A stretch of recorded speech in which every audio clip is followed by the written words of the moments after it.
Okay, in your registration packet, you'll find a copy of the Constitution, and inserted in that pocket Constitution, there's a brochure.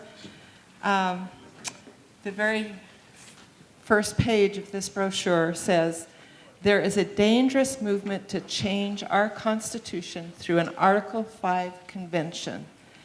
So there is a dangerous movement, and even among, quote, conservative Republicans, a lot of these national figures are getting on the bandwagon to call for a constitutional convention, also known as an Article 5 convention. One of the primary promoters of calling this Article 5 convention, it's called that because Article 5 of the Constitution provides two ways to amend the Constitution. We have 27 amendments that were made the first way. It goes through Washington channels. The second way is for the states to petition Congress to call for a constitutional convention. And can you imagine, in the political climate of today, having another constitutional convention? I won't go into all the risks. There are many resources available to learn those things. But Convention of States is one of those organizations that really is promoting an Article 5 convention. And they're very clever. They say things that we agree with. They say things like, the Constitution was inspired, and the founders put Article 5 in there for a reason, for a time like today. And you can see that the federal government is out of control, and that we're spending too much, and the debt's just getting astronomical. So, and we all agree with that, but then we disagree, because they say the only way to fix this problem is to call a convention to amend the Constitution. And we say, no, there are things that we can do and should do and will do to fix the problem. And it begins with following the Constitution that we already have, which is largely ignored today. Convention of States is kind of interesting because they had a mock convention, and out of their convention, they handpicked the delegates. They had 6 resolutions. And if you carefully read the 6 resolutions that supposed conservative Republicans passed, I would liken it unto the 10 Commandments. If you're concerned that people aren't obeying the 10 Commandments, and they really should, then the only thing you have to do is change the 10 Commandments. For example, instead of thou shalt not commit adultery, thou shalt not commit adultery unless you're having a bad day. So what they do is change it so that the people that don't like following it today will maybe think it's a better idea to follow it. They just want to change it. So anyway, we've got the Convention of States that is pushing for this Article 5 convention. Well, last June, Gail Ruzicka called me and she said, do you know Convention of States has a booth at the Provo Freedom Festival? And she said, they're going to be teaching people all this stuff and saying things that people will agree with, and they don't really know what their agenda is. We can't have that happen. And so she said, I think we ought to have a booth there to tell the other side of the story. And I said, that's great. She said, well, there were no booths available, but then a miracle happened. We now have a booth. This was like 10 days before the Freedom Festival began. She said, we not only have a booth, but it costs $400. We have to raise $400. And we have to staff it for 4 days. So that's like 12 hours a day for 3 days, and then 10 hours or 8 hours the final day. And we need about 3 people on each shift.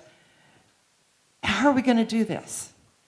So before our conversation ended, we had decided we needed to start and form a coalition to defend and protect the Constitution and to stop an Article 5 convention and to educate people in constitutional principles.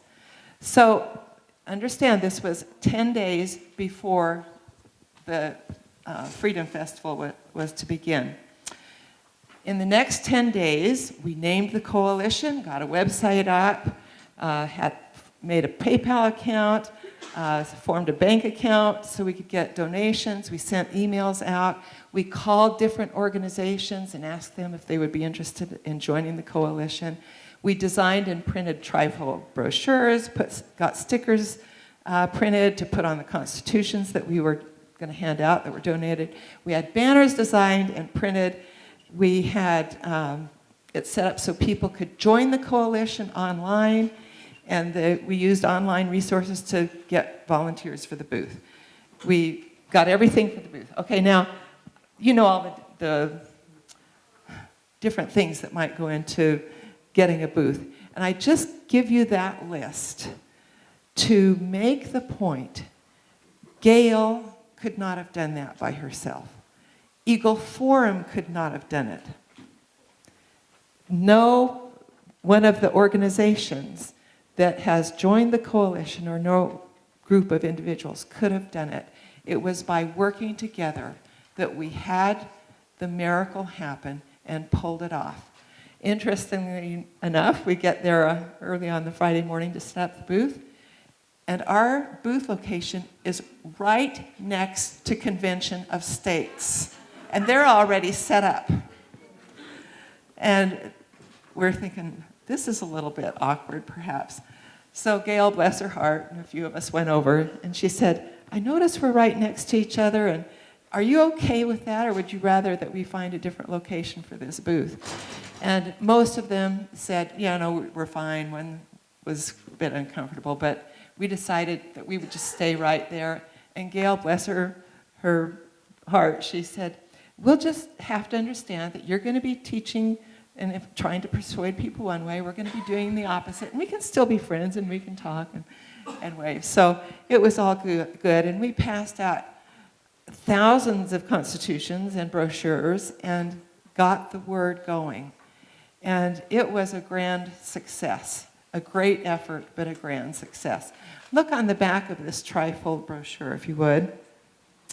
There's a list of organizations that had joined the coalition, and this was at that time. We have many more that have joined since that time.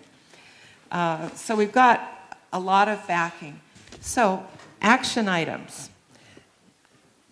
The website is Stand Strong for the Constitution. It's the bottom of the back page. You can go on that website, and on the front page, just scroll down to join. You can put in your information. And you may be a member of a member organization, but also sign up as an individual so you can get updates and information directly. So that's one thing, is to join the coalition. Also, become informed in constitutional principles. Inside your little pocket constitution, there is a quiz, 10 questions long. Don't look at the back of that until you've looked at the questions. See how well you understand the Constitution. Most people, the people on the street, would probably not get one of these questions right. I suppose in this crowd, we'd have a much better record. But become informed. Share this with your state legislators. Do they understand the Constitution? One thing the coalition wants to do is really help people to understand these principles. Back at our table here for the Stand Strong Coalition, we have DVDs, and they're $1 a piece, but they're about calling an Article 5 convention and protecting the Constitution. So come back there and check out. And if it's hard for you to become a member online, there's some clipboards. One other thing, there's a clipboard back there for the national popular vote. We have one of the DVDs is Why the Electoral College, and there's a brochure back there on the Electoral College. So understand that they're trying to have a national popular vote. Guess what would have happened if we had had national popular vote? Guess who'd be president? So we need to understand that issue too, and you can sign a clipboard to ask your state senator to listen to and read the booklet that was mailed to him about the Electoral College. Let's be informed, learn about our Constitution, and work together to defend it. We really, the left and the progressives, there are those that want to rewrite and even replace our Constitution. And the way that we will help inform people, the public, is to work together. Thank you so much.